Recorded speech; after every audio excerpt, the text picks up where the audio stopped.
Hello, আসসালামু আলাইকুম guys. তো সকাল সকাল ঘুম থেকে উঠে চলে আসলাম মাঠে এবং কিছুক্ষণ পর চলে গেলাম আমার বন্ধুর দোকানে এবং বন্ধুর দোকানে গিয়ে কিছু খেয়ে নিলাম। তো খাওয়া শেষে আমরা চলে আসলাম আবার মাঠে। তো দেখতেই পাচ্ছেন কি সুন্দর ডাব হয়েছে, কিন্তু ডাব পাড়ার মতো লোক নেই। তো একজনকে বুঝিয়ে উঠার পর আমরা অল্প কিছু ডাব পাড়তে পারি। তারপর ওগুলো খাওয়া শুরু করে দিলাম।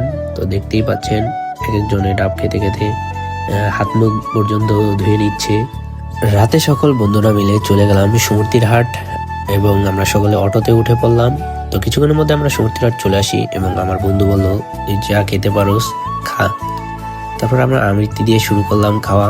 তারপরে হাঁসের ডিম খেলাম। কিছুক্ষণ পর চলে যাই মুড়ি খেতে এবং মুড়ি খাওয়া শেষ করে নিমকি নিয়ে চলে যাই চা খেতে। তো আজকের জন্য ভিডিওটা এই পর্যন্তই। ভিডিওটা ভালো লেগে থাকলে অবশ্যই চ্যানেলটা সাবস্ক্রাইব করবেন এবং আমাদের সাথে থাকবেন। ধন্যবাদ।